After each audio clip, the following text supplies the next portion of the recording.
We are Venom.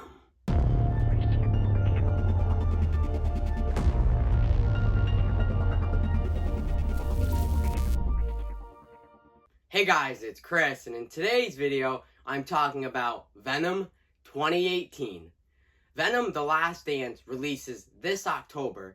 I figured why not talk about the film that started this trilogy and this universe in the first place. Let's get into it! Venom 2018 is the first film in Sony's Spider-Man universe. The film grossed over $800 million at the box office.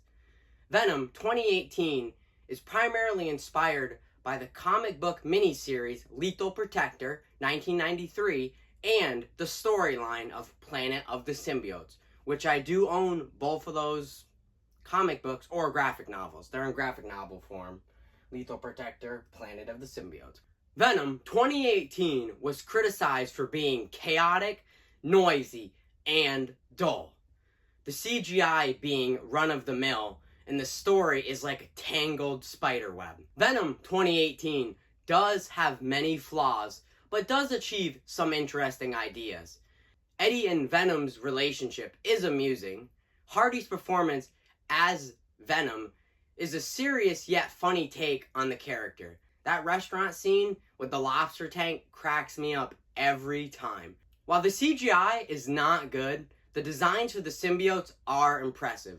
Riot in particular looks really good. Unfortunately, Riot doesn't get a ton of screen time, which is kind of a bummer because out of Venom and Riot, I think Riot's design is a little bit more faithful to the comic books compared to Venom's, because Venom doesn't have the white spider logo, so at least Riot does look like Riot from the comic books. Riot spends most of the movie just body hopping, essentially body hopping from one person to another person so he can make his way to the Life Foundation. It's like, bro, it's like, come on, show me Riot. Even when we see Annie as She-Venom, that design looks straight out of the comic books. I do like how in the very first Venom movie in the Sony universe, they didn't just show us Venom, they also showed us She-Venom. Even though She-Venom's appearance is brief, but it is still a pretty cool reference to the comic books.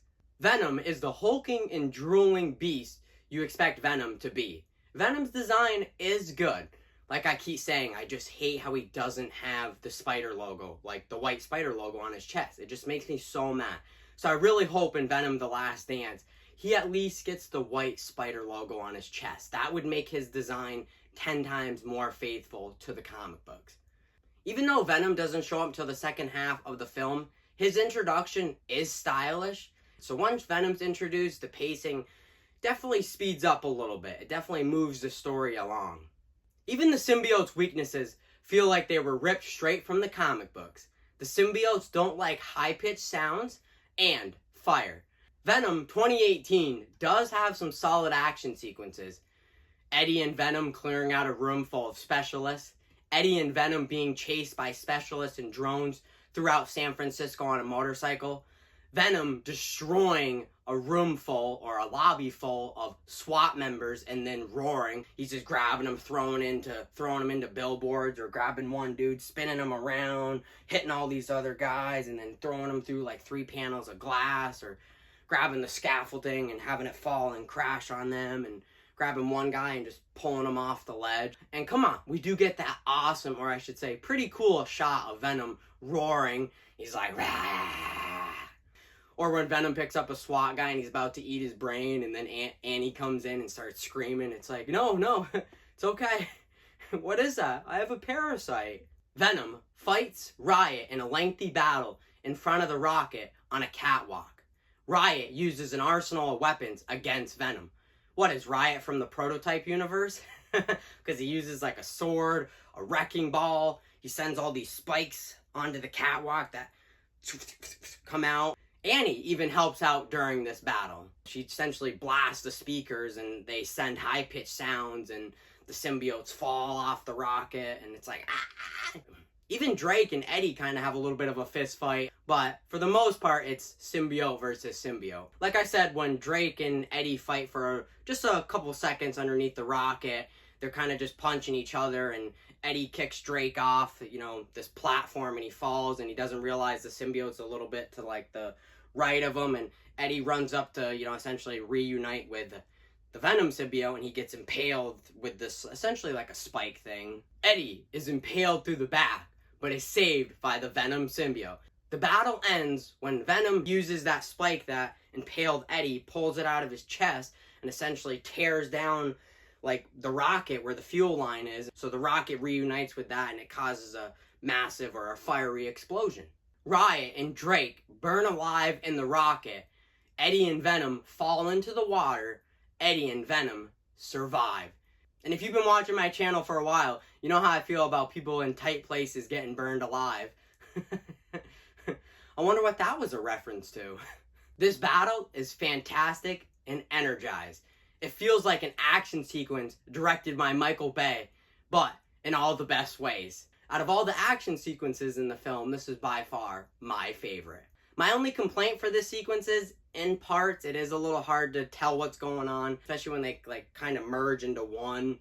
Venom kind of merges into Riot. It is a little hard to tell what's going on, but I mean, maybe they even got that from Michael Bay too.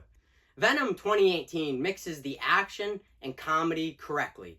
The symbiote designs are impressive. Eddie and Venom's chemistry is fun to watch. The film does feature some solid action sequences. All these positives make you forgive the messy plot, terrible dialogue, some questionable design choices, and mediocre CGI. The worst defender of all is the lifeless villain. Venom 2018 is far from a turd in the wind. Venom 2018 made a ton of money and clearly started off this trilogy and this universe off to a decent start. I can't forget to mention that post-credit scene that teases my favorite serial killer, Cletus Cassidy, who eventually will become Carnage in the sequel. If this video gets 100 likes, I'll talk about Venom, Let There Be Carnage. I reviewed that film back in 2021, and it's time for an updated and superior video based on that film. I'm Spider-ManChris, and I'll see you in the next one.